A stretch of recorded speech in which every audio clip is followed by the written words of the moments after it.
Hey guys, it's Nathan. So I've been talking about doing a tools and resources video for getting your, accelerating your degree for a little while, and so I finally wanted to get that done. So this is that. All the tools and resources that I use personally towards my accelerated bachelor's degree. I'm changing from calling it bachelor's degree in 1 year because I was not able to get that. I'm instead calling it accelerated degree because I'm going a lot faster. So there is that. The very first thing before I run through tools is I just want to start off with personal motivation. So one of the ways that I stay motivated, and anybody who's watched my videos for a little while knows that I've struggled with this recently, but in general I've gotten back on track. I'm getting ready to take a study.com test in the next couple days, and how to stay motivated digging into this all the time is that this is really distracting me. The first thing, primarily it's just my family. That's the reason I jumped into doing this project in the first place, and that's how I personally have been able to stay motivated. I also am just motivated to do things, to dive into things, and so far it's been the community. So everybody who's watched my videos, everybody I've been able to share things with, especially people who have said that this has motivated them to start their own journey, or to take some tests, or to even look into the process, has definitely been super motivating for me. So there's personal motivation,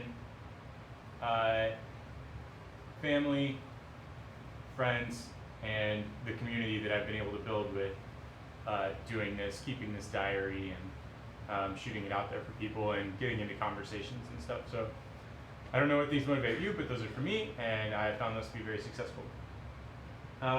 Next thing, I wanted to talk about time management. So the tools that I use for time management, specifically I use what's called the Pomodoro technique. And so I set timers all the time.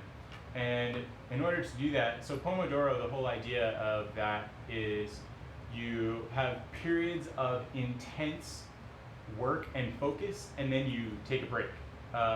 And you don't just chug on something for a long time, because your productivity in that thing will eventually decline, and you'll get distracted. And so you might be working on something for an hour, but really only be focusing on that thing for 20 or 30 minutes.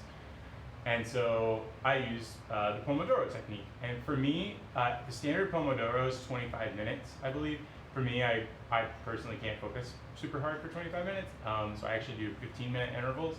And then I usually get up for 5 or 10 minutes and then come back and do another 15 minutes.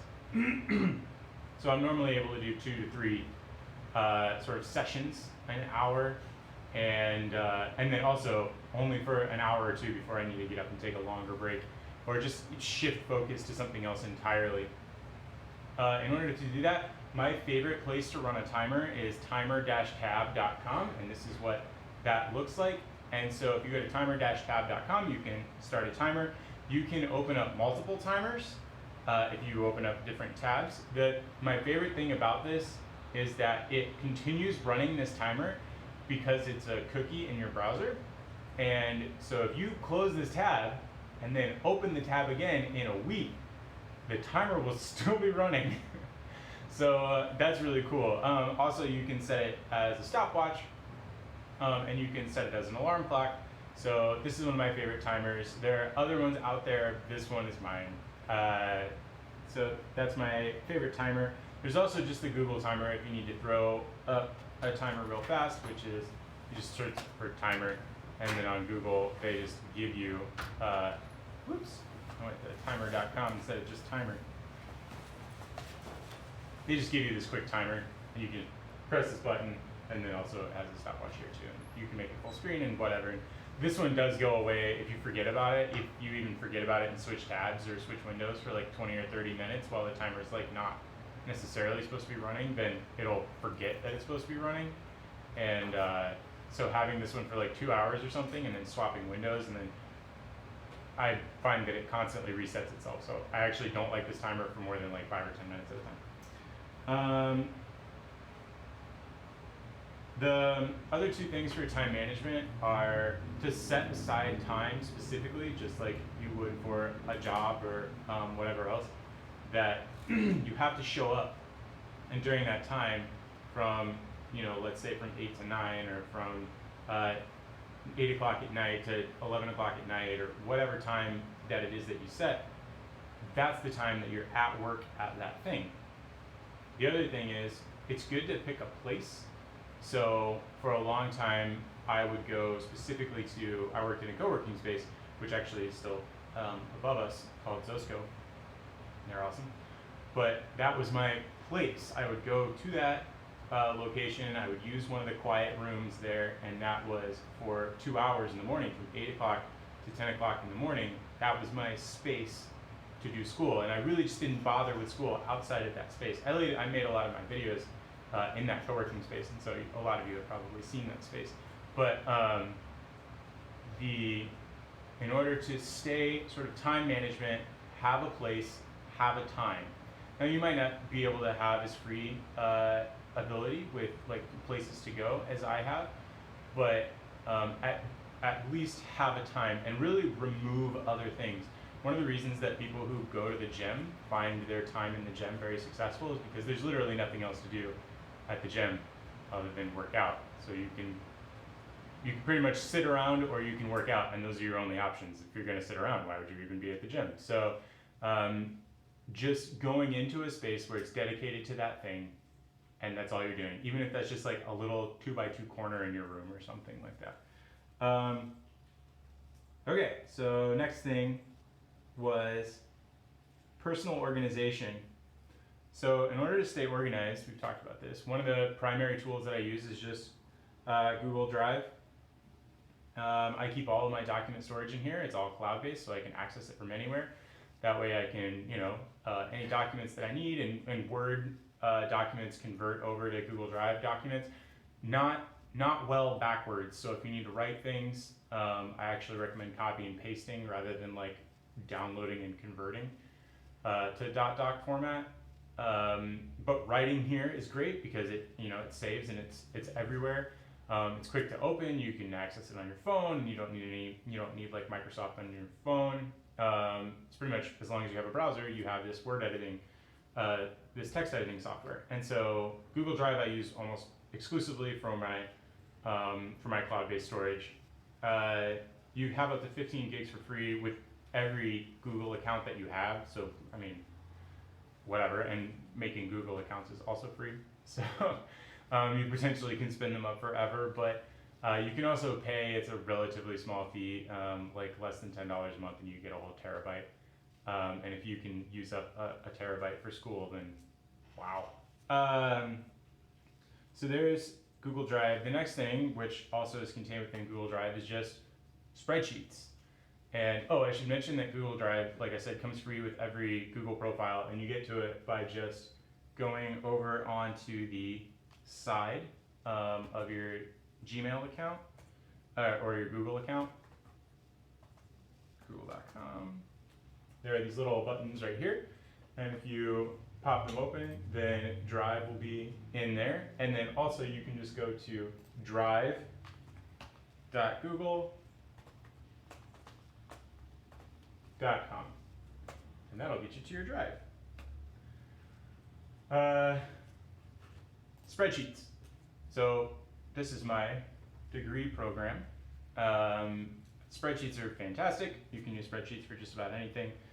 But I stay organized really intentionally with spreadsheets. It's one of the easiest tools that I find to keep organized for almost anything. A couple of rules that I have about spreadsheets personally are label things obviously, so don't use like code on yourself. And then the second thing is that all data should be sortable. And so save yourself some time.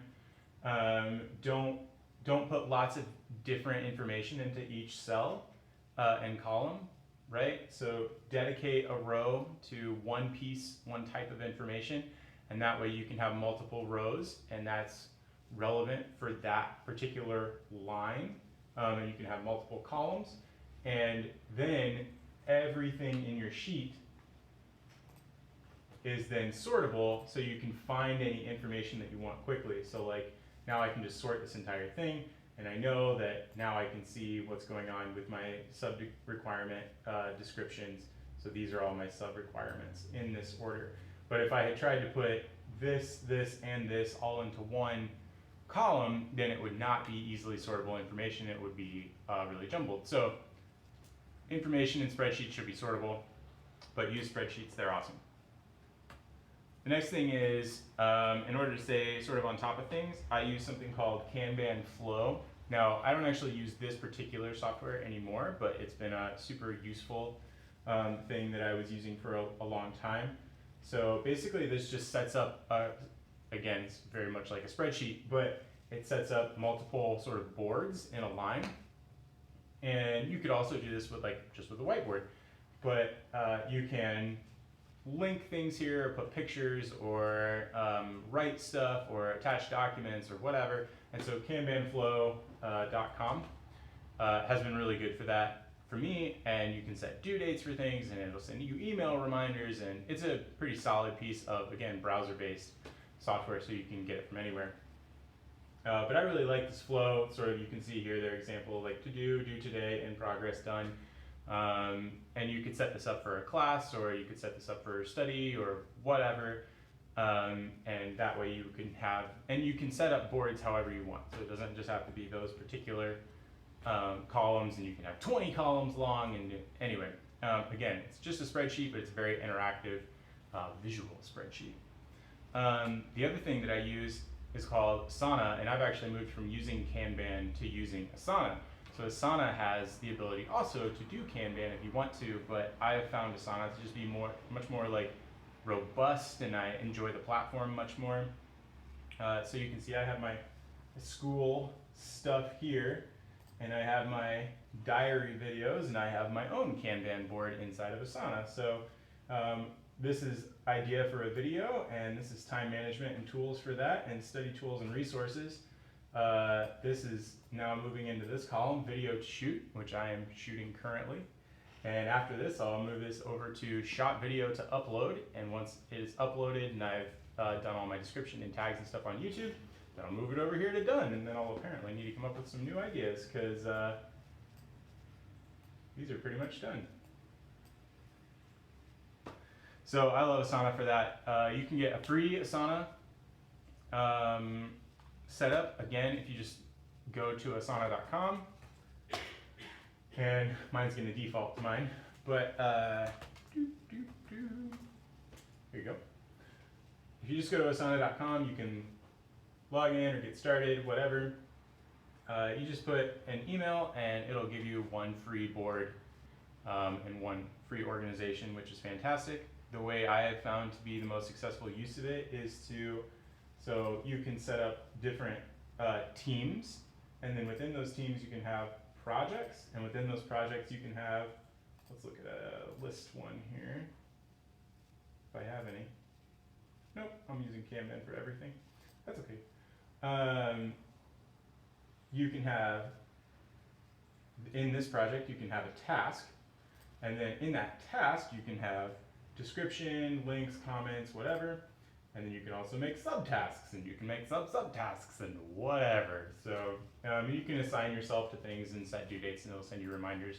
There's also a phone app, which I haven't discovered Kanban Flow to have, so Asana on your phone can be super useful. That's Asana. The last thing that I've used to stay organized, and I'll have to show you this on this tablet, is a tool called Mindly. And so Mindly is a mind mapping tool, and basically you just, you can start a thing and you have an idea. So this is this video, and you can think of things around that concept. So you start with this idea, and then you might have another idea, and then you might have another idea about this concept. And then you might say, oh man, I'm kind of out of ideas now on this, or I kind of have thought of everything I needed to think of. So you might jump into this one then and have some more ideas around this topic specifically. And you can keep going as deeply as you need to. And also it just has a really fun interface. You can use this both on iOS and Android. but it doesn't have a desktop version, although you can find mind mapping software, which is what this is. There's lots of places online where you can find that to use on a desktop, but this is my favorite version. You can print this to PDF, or you can share it via email or whatever. So that's mind mapping, and that's how I set things up for this video. So this is my study tools video, mind map right here. And we are in time management, personal organization. There we go. And we've covered all this stuff except for whiteboards and markers. And I really don't have to explain that very much, except that you can buy a whiteboard like at Home Depot or Lowe's. You don't need a framed whiteboard, but you can buy these giant sheets of whiteboard that are like 8 feet long by 5 feet tall. Yeah. With height. For like $20. So they're super inexpensive. You can frame them if you want, but I even for a little while had chopped one up so that it was the size of my backpack, or like the size of my laptop, and I carried a couple of dry erase markers and effectively a whiteboard slate in my backpack with me, which always surprised people, but it was really easy for me to like take notes and then take a picture of my notes, and then I would have those permanently, and then I could wipe off the thing, and then I didn't have to buy notebooks anymore because I wasn't using up paper. So I was just using up dry erase markers instead. So the last thing is study tools. And I'm just going to run through, so I've got them all pulled up here. The first thing I use is study.com. I use study.com, like for everything. Because even if you can't take the course on study.com and get credit for it there, that just the amount of videos they have and the information they have is fantastic. It does tend to stray on the more expensive side. Each month is like the minimum that you can pay is like $30 or something, and that's like for super baseline. You can just watch videos. It doesn't even keep track of what you're doing or anything like that. If you want to actually keep track of where you are, I think you have to pay like $50, which is what I pay each month, and then you can turn it off and turn it on when you need to. So if you don't need it for a little while, that's fine. And then also, if you want to take tests on study.com, you have to upgrade to the $200 plan. And so I personally recommend studying for the test as long as you need to, and then when you're ready to take the test, upgrade to the $200 plan, take your test, and then immediately downgrade as soon as your tests have been graded, which might take a week or two, but in general, I've seen it be fast enough that I haven't had to pay for like 2 months of the $200 range.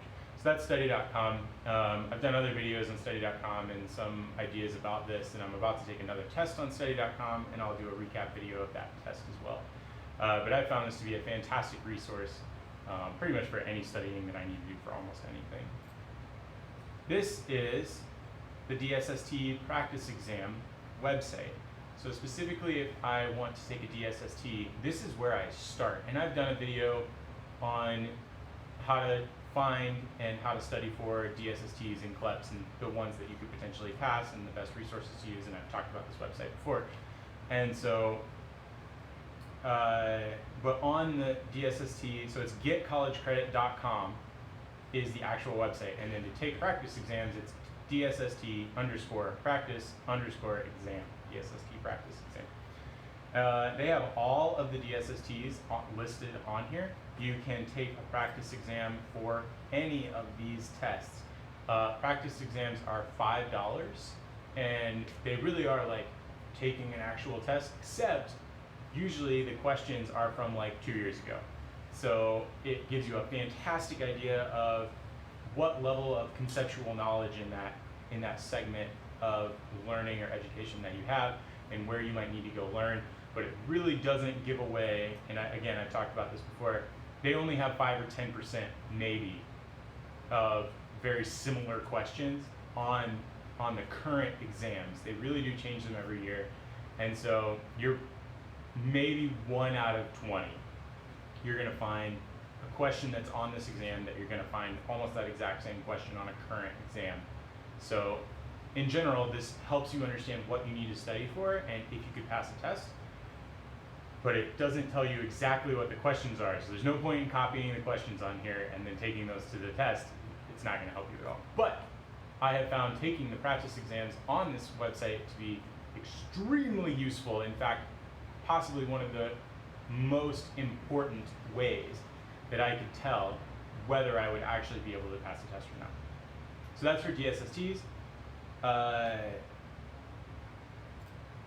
Here's CLEPS. So the CLEP website is clep.collegeboard.org, and you cannot take practice exams directly online for CLEP. You can register for them here, and you can see what all exams exist here, but you can't register for them. You can't take practice exams for them here. In order to do that, you can get the CLEP official study guide for 2018. This guide is $17 on Amazon and $85 on the actual CLEP site. So buy it on Amazon. This, again, like the DSST practice exams, has been the most important tool that I've had to check my progress and see whether I realistically could pass a CLEP exam. Very similar recommendations regarding the validity and currentness of the exams. They update the tests, they update the test book, and you're not going to find any, or maybe one, again, out of like 20, are you going to find an exam question in the book to also actually be on the test. But if you take the practice test for the CLEP or DSST, and the ones in this book are great, it pretty much will inform you whether you have enough knowledge of the concepts. The other thing that it really does, which is part of the next thing I want to talk about, is that it really highlights like what you don't know. And so it's easy to mark up a book or to take notes while you're taking a practice test and be like, oh yeah, that word, I don't recognize that word. Or, oh, they're asking me this question, it's got these 3 things in it that I really don't recognize. And that concept, like I really don't have a good grasp of that concept. And so you can then easily say, I'm gonna underline that, I'm gonna highlight that, and then I'm gonna use that as the guide, as my personal study guide for how to pass this test in the future. Because study guides are great, but what I've discovered again and again is that I don't need all of the information in a study guide. I probably have 30 or 40% of all the information that I need already.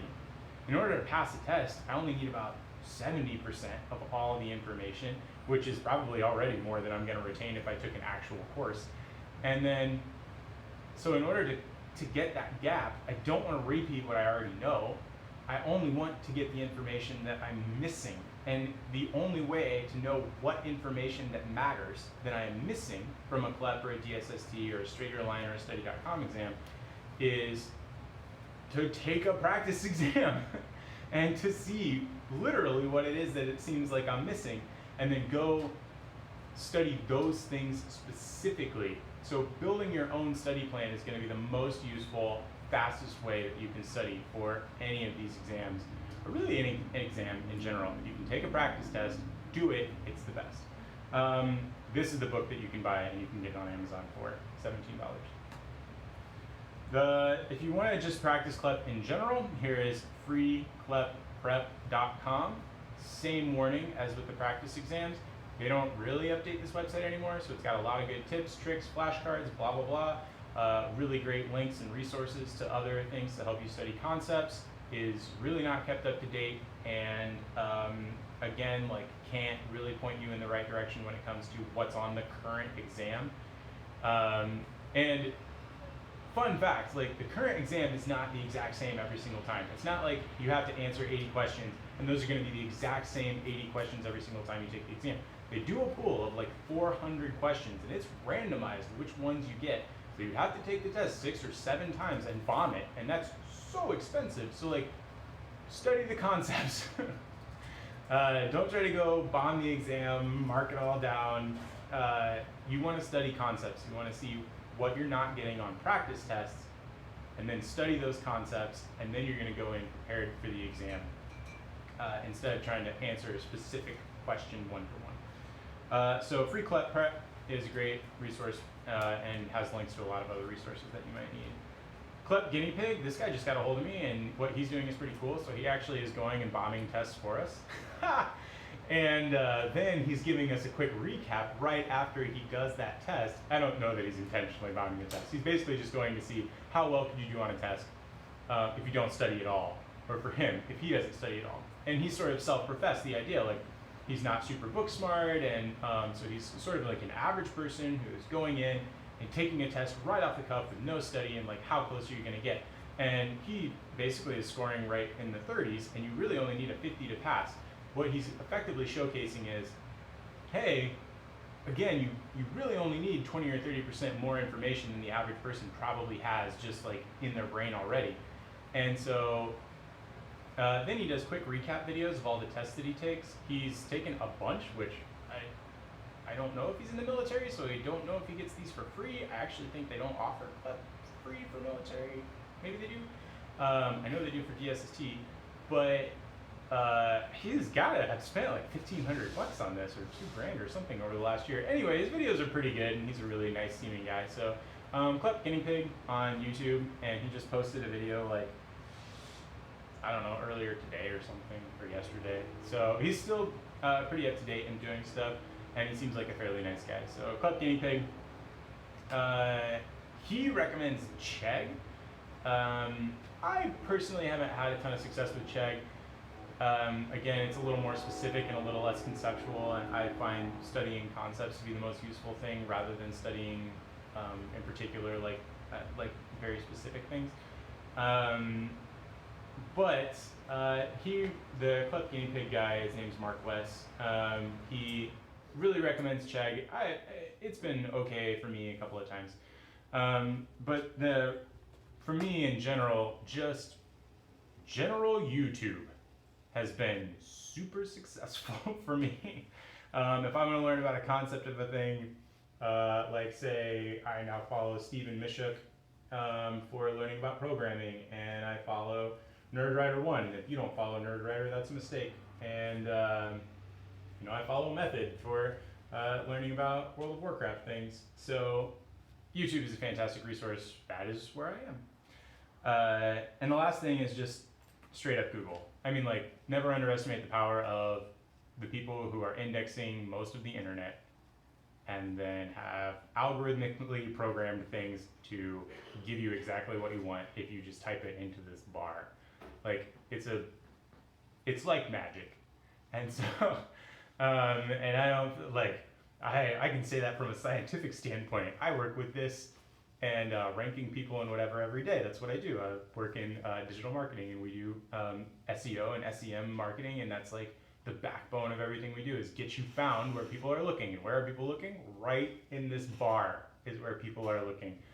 And so I work with Google every day, and I can tell you they're doing fantastic work, no matter what anyone may feel about them. This is like a magical tool. And so just use Google. Just use Google. And fun fact about Google. Let's see. I don't know if this will still be true.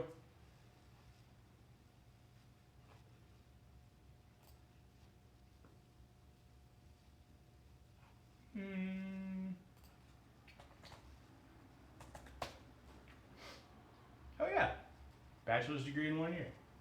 And there I am.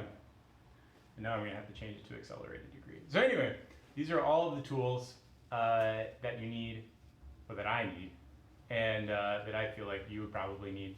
If you can utilize these tools, then I think you'll be well on your way to accelerating your degree journey, whether that's a bachelor's degree of any type, not just a business bachelor's degree, but also like an accounting degree or an art degree, or there's a huge portion of any given degree that is made up of general knowledge or even specialized knowledge that is at a lower level that can be taken through tests, either by study.com or DSST tests or CLEP tests or Straighterline.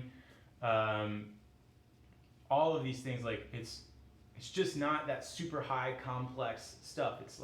It's that transient information, that's general knowledge that you need across the board. And so much of what we are studying for, even in specialized fields, is built on that general knowledge. And if you can put that foundation together, you really can accelerate your degree process, really no matter what degree it is that you're shooting for. Yep, that's me. Thanks much.